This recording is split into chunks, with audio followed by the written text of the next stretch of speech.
Big boss Malayalam season 8-ന്റെ നമ്മുടെ prediction list 2-ൽ നിന്നും അതാ വീണ്ടും 9 പേർ അടുത്ത ഘട്ടത്തിലേക്ക്. ആരൊക്കെയാണെന്ന് അറിയണ്ടേ? ശരിക്കും നമുക്കറിയാം, ഇത്തവണത്തെ നമ്മുടെ ബിഗ് ബോസ് മൊത്തം 20 പേരാണ് എല്ലാ പ്രാവശ്യത്തെ പോലെ എങ്കിലും അതിലൊരു 5 പേരോളം ആരാണ്? കോമണേഴ്സ് ആണ്. അഗ്നിപരീക്ഷ ജയിച്ച് അതിലൂടെ വരുന്ന കോമണേഴ്സുമായിട്ട് മല്ലിട്ട് നിൽക്കാനായിട്ട് പവറായിട്ട് നിൽക്കേണ്ടത് ബാക്കി 15 സെലിബ്രിറ്റീസ് ആണ്. അത് ഈ 15 സെലിബ്രിറ്റീസ് എന്ന് പറയുമ്പോൾ കഴിഞ്ഞ വർഷത്തെ പോലെ തന്നെ അല്ലെങ്കിൽ അതിന് മുന്നത്തെ പോലെ സാധാ സെലിബ്രിറ്റികളായിരിക്കില്ല, കുറച്ച് എക്സ്ട്രാ പവർ ഉള്ള സെലിബ്രിറ്റീസ് ആയിരിക്കും. എന്തുകൊണ്ട്? കാരണം 5 കോമണേഴ്സ് ആണ് വരാൻ പോകുന്നത്. ഫേസ് വാല്യൂ ഉള്ള കുറച്ച് കണ്ടസ്റ്റൻസിനെ കൊണ്ടുവന്നാൽ മാത്രമേ നമ്മൾ ഉൾപ്പെടെ, നിങ്ങൾ ഉൾപ്പെടെ, ഞങ്ങൾ ഉൾപ്പെടെ എല്ലാവരും പ്രേക്ഷകരെന്ന് പറയത്തുള്ളൂ. അയാൾ വന്നു ബിഗ് ബോസിൽ, മറ്റേ ആളുണ്ട് ബിഗ് ബോസിൽ എന്ന് പറഞ്ഞ് കാണാനിരിക്കണമെങ്കിൽ നമുക്കറിയാവുന്ന ആൾക്കാർ വരണം. അപ്പൊ 5 കോമണേഴ്സിന് അവസരം കൊടുക്കുമ്പോൾ നമുക്ക് അവിടെ പറയാനുള്ള 5 ചാൻസസ് മിസ്സാവുകയാണ്. അപ്പൊ അതിനനുസരിച്ച് ബാലൻസ് ആവുന്ന ലെവലിലുള്ള സെലിബ്രിറ്റി കണ്ടസ്റ്റൻസ് ആയിരിക്കണം എന്ത് ചെയ്യേണ്ടത്? സീസൺ 8-ൽ വരേണ്ടത്. സോ 15 പേരിൽ നിന്നും വീണ്ടും അതാ 9 പേരുടെ സാധ്യതകൾ കൂടി ഞാൻ നിങ്ങളോട് പറയുകയാണ്. നമുക്ക് നോക്കാം. ഓൾറെഡി ഒരെണ്ണം നമ്മൾ മുൻപ് തന്നെ പറഞ്ഞിട്ടുണ്ടായിരുന്നു. നമ്മുടെ പ്രഡിക്ഷൻ ലിസ്റ്റ് 1-ൽ നിന്ന് പലരും വരാനായിട്ടുള്ള സാധ്യതകൾ കൂടുതലാണെന്ന് പറഞ്ഞ് ഒരു 8 പേരോളം പറഞ്ഞിരുന്നു. അടുത്ത ഒരു 9 പേരും കൂടി ഞാൻ അടിച്ചു വിടുകയാണ്. ആരൊക്കെയാണെന്ന് പറയാം, എന്തൊക്കെയാണ് വിശേഷങ്ങൾ എന്ന് പറയാം. സോ എന്റെ മൂൺലൈറ്റ് മീഡിയയിലോട്ട് എല്ലാവർക്കും സ്വാഗതം. വീഡിയോ ആദ്യമായിട്ട് കാണുന്നവർ എന്ത് ചെയ്യണം? ചാനൽ സബ്സ്ക്രൈബ് ചെയ്യണം, വല്ലാക്കടിക്കണം നമുക്ക്. പിന്നെ നിങ്ങളുടെ ഓരോ ലൈക്കും എനിക്ക് കിട്ടുന്ന കോൺഫിഡൻസ് ആണ്, മോട്ടിവേഷൻ ആണ്. സോ വീഡിയോ ലൈക്ക് ചെയ്യണം. നിങ്ങളുടെ ഒപ്പീനിയൻസ് ശരിയാണെങ്കിലും തെറ്റാണെങ്കിലും താഴെ അങ്ങ് പറഞ്ഞോ, ഞാൻ എല്ലാവരും കേൾക്കുന്നുണ്ട്. ദെൻ ഇൻസ്റ്റയിലാണ് നിങ്ങൾ വീഡിയോ കാണുന്നെങ്കിൽ ഫോളോ ചെയ്യാനും, FBയിലാണെങ്കിലും ഫോളോ ചെയ്യാനും, ഇപ്പോൾ യൂട്യൂബിൽ കാണുന്ന ഈ വീഡിയോ ജസ്റ്റ് ഒന്ന് ഹൈപ്പ് ചെയ്യാനും മറന്നു പോകല്ലേ. അപ്പോൾ പറയാനുള്ള കാര്യം, നമ്മുടെ പ്രഡിക്ഷൻ ലിസ്റ്റ് 1-ൽ നിന്നും നമ്മൾ ആദ്യം ഒരു 20 പേരെ പറഞ്ഞിട്ടുണ്ടായിരുന്നു. അതിലൊരു 8 പേർക്കോളം ഇപ്പോഴും സാധ്യത നിൽക്കുന്നുണ്ട് എന്ന് പറഞ്ഞ് നിങ്ങളോട് കഴിഞ്ഞ വീഡിയോയിൽ ഞാൻ എടുത്ത ആ ഒരു ലിസ്റ്റിനെ അപ്ഡേറ്റ് ചെയ്ത് വെച്ചിട്ടുണ്ടായിരുന്നു. നമ്മുടെ പ്രഡിക്ഷൻ ലിസ്റ്റ് 2-ന്റെ നിലവിലെ സ്റ്റാറ്റസ്, അതായത് 12-ാം തീയതി ജൂണിന് നമ്മൾ അപ്ലോഡ് ചെയ്തിട്ടുള്ള 21 പേരുടെ ലിസ്റ്റ് അടങ്ങുന്ന പ്രഡിക്ഷൻ ലിസ്റ്റ് 2-ലെ ആർക്കൊക്കെയാണ് ഇപ്പോൾ നിലവിൽ ബിഗ് ബോസിലേക്ക് പോകാനായിട്ടുള്ള സാധ്യതകൾ കൂടുതലായി കാണുന്നത് എന്നാണ് പറയാൻ പോകുന്നത്. അപ്പോൾ ആ ലിസ്റ്റിൽ ആരൊക്കെ ഉണ്ടായിരുന്നു എന്ന് നമുക്ക് വേഗത്തിൽ തന്നെ നോക്കാം. ഒന്നാമതായിട്ട് ഞാൻ പറയുന്നത് നമ്മുടെ ശിവാംഗി കൃഷ്ണകുമാർ, പാട്ടുകാരിയായിട്ടുള്ള ശിവാംഗിയുടെ പേരായിരുന്നു. പക്ഷെ ശിവാംഗി ബിഗ് ബോസിലേക്ക് വരാനുള്ള സാധ്യതകൾ ഇല്ല, നിലവിൽ ഇപ്പോൾ കാണുന്നില്ല. സോ നമ്മുടെ ശിവാംഗി നമുക്ക് ആ ലിസ്റ്റിൽ നിന്ന് വിട്ടേക്കാം, നോ ചാൻസസ് ആണ്. അടുത്ത രണ്ടാമത്തെ പേര് നമ്മൾ അതിനകത്ത് പറഞ്ഞുകൊണ്ടിരുന്നത് തൊപ്പി, നമ്മുടെ യൂട്യൂബറും സ്ട്രീമറും ഒക്കെ ആയിട്ടുള്ള തൊപ്പിയായിരുന്നു. നിലവിൽ തൊപ്പിയുടെ പേരിൽ പോലീസ് കേസും കാര്യങ്ങളൊക്കെ ഉള്ളതുകൊണ്ട് ഒരു കേസും വഴക്കൊക്കെ ഉള്ള ഒരാളെ ബിഗ് ബോസിലേക്ക് കൊണ്ടുവരാൻ കഴിയില്ല. ഏത് ബിഗ് ബോസിൽ? മലയാളം ബിഗ് ബോസിൽ. ഹിന്ദിയിലും തമിഴിലും കന്നഡയിലൊക്കെ ആണെങ്കിൽ ഒരു പിന്നെയും നോക്കിയാണ്. കാരണം നമുക്കറിയാം, മുൻ സീസണുകളിൽ വീടിനകത്ത് കയറി കേസായിട്ട് പോലീസ് അറസ്റ്റ് ചെയ്തുകൊണ്ട് പോയിട്ടുള്ള കണ്ടസ്റ്റൻസ് ഉണ്ടായിട്ടുണ്ട്. ഇപ്പൊ കഴിഞ്ഞതിന് മുന്നത്തെ കന്നഡ സീസണിൽ എന്തോ. അടുത്ത മൂന്നാമത്തെ പേര് നമ്മൾ പറഞ്ഞിരുന്നത് നമ്മുടെ ആങ്കർ ആയിട്ടുണ്ടായിരുന്ന മീര അനിലിൻ്റെതായിരുന്നു. മീര അനിലിന് ഒരു ലോ ചാൻസ് ആണ് കാണുന്നത്. ചിലപ്പോ ഭയങ്കര സാധ്യത കുറവാണ്, എന്നാലും വരാനുള്ള സാധ്യതകൾ തള്ളിക്കളയാൻ പറ്റില്ല. അടുത്ത നാലാമത്തത്, എനിക്ക് തോന്നുന്നു ഈ പേര് ഞാൻ ഇറക്കി വിട്ടപ്പോൾ അല്ലെങ്കിൽ പ്രഡിക്ഷൻ ലിസ്റ്റ് പറഞ്ഞപ്പോൾ നിങ്ങൾ ഏറ്റവും കൂടുതൽ പേര് വരണം എന്ന് പറഞ്ഞുകൊണ്ടിരുന്ന ഒരു പേരാണ് കിച്ചു സുധി, നമ്മുടെ സുധിയുടെ മകൻ. അപ്പോൾ സുധിയുടെ മകൻ്റെയും ചാൻസസ് ഭയങ്കര കുറവായിട്ടാണ് കാണുന്നത് ഈ സീസണിലേക്ക് വരാനായിട്ട്. ദെൻ അടുത്ത് പറയാനുള്ള ഒരു പേരാണ് നമ്മുടെ ബിഗ് ബോസ് സീസൺ 7-ലെ കണ്ടസ്റ്റന്റ് ശൈത്യയുടെ അമ്മയായിട്ടുള്ള ഷീന സന്തോഷ്. ഷീന സന്തോഷിന്റെ കേസ് എടുത്ത് പറയുമ്പോഴത്തേക്കും വളരെ ലോ ചാൻസസ് ആണ് കാണുന്നത്. ചിലപ്പോൾ മേ ബി അടുത്ത സീസണുകളിലൊക്കെ വരാനായിട്ടുള്ള സ്കോപ്പ് ഞാൻ കാണുന്നുണ്ട്. അടുത്ത് നമ്മുടെ ഇന്റർവ്യൂവർ ആയിട്ടുള്ള ഹൈദർ അലിയാണ്. ഹൈദർ അലിയുടെ കേസ് പറയുമ്പോൾ ഞാൻ ചാൻസ് ഒന്നുമേ കാണുന്നില്ല. കാരണം ഇന്റർവ്യൂവേഴ്സിൽ നിന്നും സെലക്ട് ആവാൻ അല്ലെങ്കിൽ മുന്നോട്ട് പോകാൻ ചാൻസ് ഉള്ള മറ്റു കുറച്ച് പേരെ ഞാൻ കണ്ടുവച്ചിട്ടുള്ളത് കൊണ്ടാണ് ഹൈദർ അലിയിൽ ചാൻസ് കാണുന്നില്ല എന്ന് പറഞ്ഞത്. ദെൻ ഏഴാമത്തത് നമ്മുടെ സാന്ത്വനത്തിലെ കണ്ടനായിട്ടുള്ള അച്ചു സുഗന്ധ്. അച്ചു സുഗന്ധിന്റെ കാര്യവും സാധ്യത കുറവാണ്. പുള്ളിക്കാരൻ്റെ ബിഗ് ബോസ് ഇന്റർവ്യൂസ് ഒക്കെ കഴിഞ്ഞു എന്ന് പറഞ്ഞ് കേൾക്കുന്നുണ്ട്, പക്ഷെ സാധ്യത കുറവായിട്ടാണ് ഞാൻ മനസ്സിലാക്കുന്നത്. ദെൻ എട്ടാമത്തത് നമുക്കറിയാം, നമ്മുടെ പരസ്പരം സീരിയലിലെ നായകനായിട്ട് ഒരു 3-4 വർഷത്തോളം ഏഷ്യാനെറ്റിൽ തിളങ്ങി നിന്ന് നമ്മുടെ വിവേക് ഗോപൻ, ഇപ്പം നിലവിലെ BJPയുടെ സ്ഥാനാർത്ഥിയായിട്ടൊക്കെ നിന്ന് മത്സരിച്ച് തോറ്റ വ്യക്തിയാണ്. അപ്പോൾ വിവേക് ഗോപനും ചാൻസ് ലോ ചാൻസസ് ആണ്. അപ്പം നമ്മുടെ ഏതാണ്ട് ലോ ചാൻസസ് കഴിഞ്ഞു. ഇനി സാധ്യതയുള്ള ആൾക്കാർ, നമ്മുടെ ആ ലിസ്റ്റിൽ ഇപ്പോഴും സാധ്യതയുള്ള ആൾക്കാരെ ഞാൻ നിങ്ങൾക്ക് ഇപ്പോൾ കാണിച്ചു തരാൻ പോവാണ്. അവരുടെ ഫോട്ടോ മാത്രം കാണിച്ചു തരാം. അടുത്ത് തുമ്പി, നമ്മുടെ ഇൻസ്റ്റാഗ്രാം ഇൻഫ്ലുവൻസർ. ഇൻസ്റ്റഗ്രാം ഇൻഫ്ലുവൻസർ എന്ന് പറയാൻ പറ്റില്ല, റീൽ ക്രിയേറ്റർ ആയിട്ടുള്ള ഒരു തുമ്പിക്ക് ഞാനൊരു 50-50 പെൻഡിങ് ലിസ്റ്റിലാണ് വെച്ചിരിക്കുന്നത്. 50-50 ഭയങ്കര സാധ്യത ഉണ്ടെന്നൊന്നും ഞാൻ പറയുന്നില്ല, എന്നാലും നമ്മുടെ പെൻഡിങ് ലിസ്റ്റിൽ അവിടെ തന്നെ ഇപ്പോഴും ഇരുന്നോട്ടെ ഈ തുമ്പി. അടുത്ത് 10ാമത്തെ പേരും ഞാൻ പെൻഡിങ് ലിസ്റ്റിൽ തന്നെ വെക്കുവാണ്. എനിക്ക് തോന്നുന്നു പ്രേക്ഷകർ കഴിഞ്ഞ വർഷം മുതലേ തന്നെ വരണമെന്ന് ആഗ്രഹിക്കുന്ന മറ്റൊരാളാണ് നമ്മുടെ ഇന്റർവ്യൂവർ ആയിട്ടുള്ള രോഹൻ ലോണ. ചുറുചുറുക്കോടെ ടാസ്കുകളെയൊക്കെ നേരിടാനും അതുപോലെ തന്നെ വാഗ്വാദങ്ങൾ ജയിക്കുവാനും അതുപോലെ ഒരു ഗെയിമറും ഒക്കെ ആകാൻ കഴിവുള്ള രോഹൻ ലോണയെ ഞാനൊരു 60% പെൻഡിങ്ങിൽ വെക്കുവാണ്. വരാനായിട്ടുള്ള സാധ്യതകൾ അധികമായി ഞാൻ കാണുന്നുണ്ട് ഈ സീസണിൽ. കഴിഞ്ഞ പ്രാവശ്യവും രോഹൻ ഇന്റർവ്യൂവിന്റെ അവസാന ഘട്ടം വരെ എത്തിയിരുന്ന ഒന്നാണ് നമ്മളൊക്കെ വീഡിയോസിലൂടെ പറഞ്ഞുകൊണ്ടിരുന്നത് അല്ലേ. അപ്പം രോഹൻ ലോണ വരാനുള്ള സാധ്യതകൾ ഒരു 60% ഞാൻ പെൻഡിങ്ങിൽ ഇപ്പോഴും വെച്ചിരിക്കുകയാണ്. അടുത്ത് 11ാമത്തെ നമ്മുടെ പേര് ശ്രീലക്ഷ്മി ബോണിറ്റിയാണ്. നമ്മുടെ ജാസിയുടെ ഒക്കെ കൂടെയുള്ള എപ്പോഴും ജാസിയെ സപ്പോർട്ടൊക്കെ ചെയ്യുന്ന ആക്ട്രസ് ആയിട്ടുള്ള മോഡലൊക്കെ ആയിട്ടുള്ള നമ്മുടെ ശ്രീലക്ഷ്മി ബോണിറ്റ. ശ്രീലക്ഷ്മി ബോണിറ്റയുടെ കേസ് പറയുമ്പോൾ നമുക്കറിയാം എന്തും വെട്ടിത്തുറന്ന് സംസാരിക്കുന്ന ഒരു പ്രതീതമാണ് പുള്ളിക്കാരിയുടേത് അല്ലേ.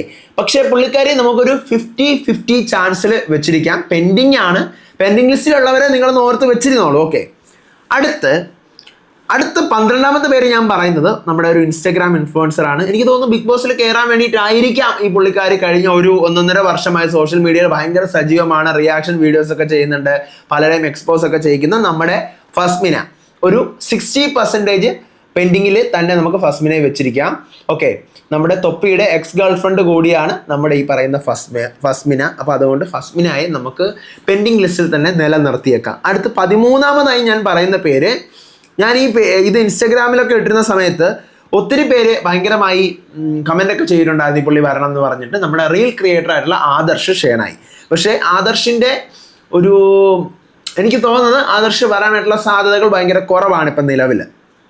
അടുത്ത് 14ാമതായിട്ട് നമ്മൾ പറഞ്ഞിരുന്ന പേരായിരുന്നു ട്രാൻസ്വുമൺ ആയിട്ടുള്ള ആകാംക്ഷ. ഇപ്പൊ റീസെന്റ് കല്യാണം കഴിഞ്ഞിട്ട് 3-4 ആഴ്ച ആയിട്ടുണ്ടാവുള്ളൂ. ആകാംക്ഷയും വരാനായിട്ടുള്ള സാധ്യതകൾ ഇപ്പോൾ ഭയങ്കര കുറവാണ്. അടുത്ത് 15ാമതായി ഞാൻ പറഞ്ഞൊരു പേരാണ് ഒരു സീനിയർ ആർട്ടിസ്റ്റ് കൂടിയായിട്ടുള്ള നമ്മുടെ സ്വന്തം അനീഷ് രവി. അനീഷ് രവിയുടെ കേസ് പറയുമ്പോൾ ഒരു 60% നമുക്കിപ്പോഴും അവിടെ ഒരു പെൻഡിങ് ലിസ്റ്റിൽ ഈ പറയുന്ന അനീഷ് രവിയെയും നിർത്തിയേക്കാം. കാരണം നമുക്ക് സാധ്യതകൾ തള്ളിക്കളയാനായിട്ട് പറ്റില്ല. ദെൻ അടുത്ത 16ാമത്തെ പേരായി ഞാൻ പറയുന്നത് ഒരു ഇൻസ്റ്റഗ്രാം റീൽ ക്രിയേറ്ററിൻ്റെ ഒരു പേരാണ്. മുമ്പ് നിങ്ങൾക്ക് ഞാൻ പറഞ്ഞിട്ടുണ്ടായിരുന്ന പേരായിരുന്നു തുപ്പൽ പൊട്ടാസ്. ഒറിജിനൽ പേര് എനിക്ക് അറിയത്തില്ല. തുപ്പൽ പൊട്ടാസ് ഒരു 50-50 ചാൻസിൽ നമുക്ക് വെച്ചേക്കാം. ചിലപ്പം അടിച്ച് കയറി വരാൻ സാധ്യതയുണ്ട്. ആർക്ക്? നമ്മുടെ തുപ്പൽ പൊട്ടാസിന്. സോ 50-50 തന്നെ നമുക്ക് അവിടെ വെച്ചിരിക്കാം. ഇതെല്ലാം പൂർണ്ണമായി ഞാൻ പറയുന്നു, ഞാൻ അറിഞ്ഞ വിവരത്തിൽ നിന്നല്ല.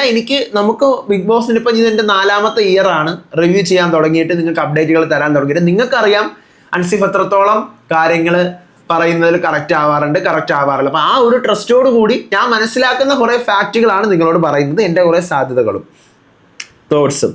ദെൻ അടുത്ത പേര് ഞാൻ പറയുന്നത് വരാൻ സാധ്യതയുണ്ട് ഇപ്പോഴും നിലവിൽ. എനിക്ക് തോന്നുന്നു ബിഗ് ബോസ് കയറി പറ്റാൻ വേണ്ടി തന്നെയാണ് ട്രാൻസിഷനുകളുടെ റാണിയായി മാറിക്കൊണ്ടിരിക്കുന്ന നമ്മുടെ മെഹർ ഫാത്തിമയെയും ഞാനൊരു 60% പെൻഡിങ്ങിൽ തന്നെ വെച്ചിരിക്കുകയാണ്. പുള്ളിക്കാരി ഇൻ്റർവ്യൂവറാണ്, നമുക്ക് എല്ലാവർക്കും അറിയാവുന്നതാണ്. അപ്പം ക്യൂട്ട്നെസ്സിന് വേണ്ടി എല്ലാ പ്രാവശ്യവും ഓരോരുത്തരെ കയറ്റി വിടുന്നത് പോലെ മെഹർ ഫാത്തിമയ്ക്ക് ഒരു സാധ്യത ഞാൻ കാണുന്നുണ്ട്. ഒരു 60% പെൻഡിങ്ങിൽ ഇപ്പോഴും ഇരുന്നോട്ടെ. അടുത്ത് 18ാമതായി ഞാൻ പറഞ്ഞിരുന്ന പേര് വ്യാസൻ്റേതായിരുന്നു. പക്ഷേ വ്യാസൻ നിലവിൽ വരാനായിട്ടുള്ള സാധ്യതകളൊന്നും തന്നെ കാണുന്നില്ല.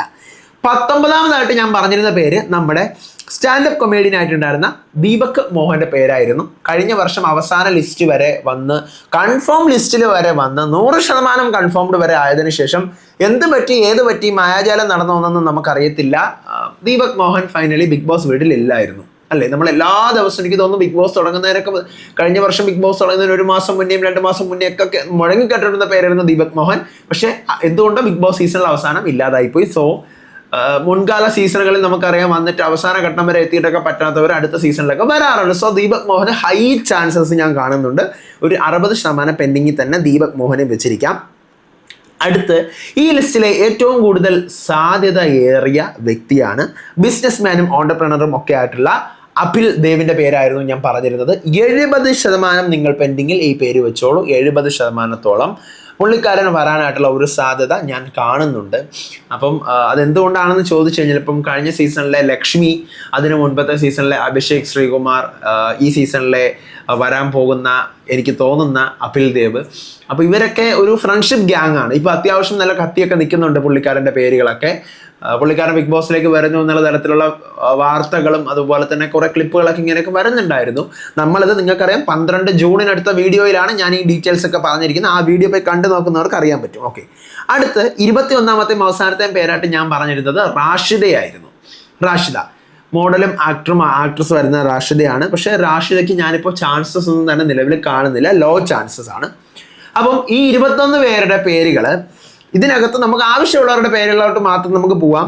ഒട്ടുമേ ചാൻസ് ഇല്ലാത്തത് 4 പേരാണ്. അത് ആരൊക്കെയാണെന്ന് ഞാൻ ഓൾറെഡി പറഞ്ഞു കഴിഞ്ഞു. പിന്നെ ചാൻസ് വളരെ ശതമാനക്കുറവ് ചാൻസ് മാത്രം ബാക്കി നിൽക്കുന്നത് 8 പേർക്കാണ്. ആർക്കൊക്കെയാണ്? മീര അനിൽ, കിച്ചു സുധി, ഷീന സന്തോഷ്, അച്ചു സുഗന്ധ്, വിവേക് ഗോപൻ, ആദർശ് ഷേണായി. വളരെ കുറവാണ്. അടുത്ത് പെൻഡിങ്ങിൽ, അതായത് ബിഗ് ബോസിലേക്ക് വന്നേക്കാം എന്നുള്ളതിന് ഒരു 50-50 അല്ലെങ്കിൽ 60% അല്ലെങ്കിൽ ഒരു പെൻഡിങ് ആണ്, കൺഫേം അല്ല. പെൻഡിങ് ലിസ്റ്റിൽ ആരൊക്കെയാണ്? 9 പേരുണ്ട്. തുമ്പി, രോഹൻ ലോണ, ശ്രീലക്ഷ്മി, ബോണിറ്റ, ഫസ്മിന, അനീഷ് രവി, തുപ്പൽ പൊട്ടാസ്, മെഹർ ഫാത്തിമ, ദീപക് മോഹൻ, അബിൽ ദേവ്. ഇവർ 9 പേരുമാണ് ഇപ്പം ഈ ഒരു ലിസ്റ്റിന്റെ നമ്മുടെ പെൻഡിങ് ലിസ്റ്റിൽ ഇരിക്കുന്നത്. നമ്മുടെ കഴിഞ്ഞ ലിസ്റ്റിന്റെ പെൻഡിങ് ലിസ്റ്റിൽ ഉണ്ടായിരുന്ന ആരൊക്കെയായിരുന്നു? സന്ധ്യാമ്മ, സിദ്ധാർത്ഥ് പ്രഭു, നമ്മുടെ PR വിനു, നീന കുറുപ്പ്, തനൂജ് മേനോൻ, ആദിത്യൻ ജയൻ, രാഹുൽ ഈശ്വർ, ശ്രീലക്ഷ്മി, അറക്കൽ. 8 പേര്. ഓക്കെ, ആ 8 പേരുടെ ലിസ്റ്റിൽ നിന്നും ആ 8 പേരുടെ സ്റ്റാറ്റസ് ഇപ്പോഴും കറന്റ് അതുപോലെ തന്നെയാണ്. അതിനകത്ത് തനൂജ് മേനോന്റെ കേസിൽ മാത്രമാണ് എന്ത് ചെയ്യുന്നത്, ഇപ്പം നിലവിൽ നമുക്കൊരു അത്രയും പെൻഡിങ് കൊടുക്കാൻ പറ്റാത്തൊരു ഇതിൽ നിൽക്കുന്നത്. ബാക്കിയുള്ളവരുടെ കേസിൽ അതിനകത്തുനിന്ന് നമ്മൾ 8 പേരുടെ പേരായിരുന്നു പെൻഡിങ് വെച്ചിരിക്കുന്നത്. പക്ഷേ ഇപ്പം അത് 7 പേരായിട്ട് മാറിയിരിക്കുകയാണ്. കാര്യങ്ങളൊക്കെ മനസ്സിലായെന്ന് വിചാരിക്കുന്നു. ഇനിയും നമ്മുടെ പ്രഡിക്ഷൻ ലിസ്റ്റുകൾ നിങ്ങൾ പ്രേക്ഷകർ പറഞ്ഞ ഒരു പ്രഡിക്ഷൻ ലിസ്റ്റ് ഉണ്ട്, അതിൻ്റെയും അപ്ഡേറ്റഡ് ആയിട്ടുള്ള സ്റ്റാറ്റസ് ഞാൻ ഇടാം. അതോടൊപ്പം തന്നെ എൻ്റെയും ഒരു പ്രഡിക്ഷൻ കൂടി ഉണ്ടെന്ന് തോന്നുന്നു. അപ്പോൾ ഇനി നമ്മുടെ രണ്ട് പ്രഡിക്ഷൻ ലിസ്റ്റ് കൂടിയിട്ടാണ് ഇനി വരാനുള്ളത്. ആൻഡ് ഫൈനലി ഇത്തവണ ഞാനൊരു പുതിയ സംഭവം നിങ്ങളുടെ മുന്നിലായിട്ട് ലോഞ്ച് ചെയ്യാൻ പോകണം. എനിക്ക് തോന്നുന്നു മലയാളം ബിഗ് ബോസിന്റെ ഹിസ്റ്ററിയിൽ ആരും ചെയ്യാത്ത ഒരു പ്രത്യേക ലിസ്റ്റാണ്. തമിഴിലും ഹിന്ദിയിലും ഒക്കെ ഉള്ള ഒരു ലിസ്റ്റാണ്. ഞാൻ അവിടെ നിന്ന് കണ്ടിട്ടുണ്ട് ഈ ലിസ്റ്റ് എല്ലാം. അതായത് കൺഫേംഡ് ലിസ്റ്റിന് പകരം ഇത്തവണ ഞാൻ നിങ്ങളുടെ മുന്നിൽ അവതരിപ്പിക്കുന്നത് എക്സ്പെക്റ്റഡ് ലിസ്റ്റ് ആയിരിക്കും. എക്സ്പെക്റ്റഡ് ലിസ്റ്റ് മീൻസ് പ്രതീക്ഷിക്കുന്ന ലിസ്റ്റാണ്, പ്രഡിക്ഷൻ ലിസ്റ്റ് അല്ല. പ്രഡിക്ഷൻ ലിസ്റ്റ് സാധ്യതാ പട്ടികയാണ്. സാധ്യതാ പട്ടിക കഴിഞ്ഞ് ഇപ്പം നമ്മൾ ഇട്ടുകൊണ്ടിരിക്കുന്ന വീഡിയോ എന്തിൻ്റെയാണ്? കറന്റ് പ്രഡിക്ഷൻ ലിസ്റ്റിന്റെ സ്റ്റാറ്റസ് ആണ് ഇപ്പം നമ്മൾ ചെക്ക് ചെയ്തുകൊണ്ടിരിക്കുന്നത്. ഇത് കഴിഞ്ഞാൽ ഉടൻ തന്നെ എന്ത് ചെയ്യും? നമ്മുടെ എക്സ്പെക്റ്റഡ് ലിസ്റ്റ് എത്ര വേണമെങ്കിലും ഇങ്ങനെ വന്നുകൊണ്ടിരിക്കും. കാരണം ബിഗ് ബോസിലേക്ക് കയറുന്നതിന് മുന്നേ വരെ എക്സ്പെക്റ്റഡ് ലിസ്റ്റ് മാറിക്കൊണ്ടിരിക്കും. അതാകുമ്പോൾ നമ്മൾ കൺഫേംഡ് പറയില്ല, പക്ഷെ നിങ്ങൾക്കത് കാണുമ്പോൾ മനസ്സിലാവും എക്സ്പെക്റ്റഡ്, പ്രതീക്ഷിക്കുന്ന ലിസ്റ്റാണ്. പ്രതീക്ഷിക്കുന്ന ലിസ്റ്റ് നമുക്കൊന്നും അറിയാതെ പറയാൻ കഴിയില്ല അല്ലേ? അപ്പോൾ കുറച്ചും കൂടിയൊക്കെ ഡീറ്റെയിൽ ആയിട്ടുള്ള കാര്യങ്ങൾ അതിൽ പറയാനായിട്ടുണ്ടാവും. അപ്പം നിങ്ങൾ മറക്കാതെ എന്ത് ചെയ്യണം? നമ്മുടെ ചാനൽ സബ്സ്ക്രൈബ് ചെയ്യണം. ഞാൻ പറഞ്ഞു ലൈക്ക് അടിച്ച് സപ്പോർട്ട് ചെയ്യണം. മാക്സിമം ഇത്തവണ നമുക്ക് 1 lakh സ്കോർ ചെയ്യാനുള്ള ഒരു കോൺഫിഡൻസ് കൂടിയാണ് ഞാൻ ഇരിക്കുന്നത്. അപ്പം നിങ്ങൾ മാക്സിമം നിങ്ങളുടെ ഫ്രണ്ട്സിനെയൊക്കെ കൊണ്ടും നമ്മുടെ ചാനലൊക്കെ ഇൻട്രൊഡ്യൂസ് ഒക്കെ ചെയ്ത് മാക്സിമം നിങ്ങൾ തരാൻ പറ്റുന്ന സപ്പോർട്ടെല്ലാം തരുമെന്ന് ഞാൻ പ്രതീക്ഷിക്കുകയാണ്.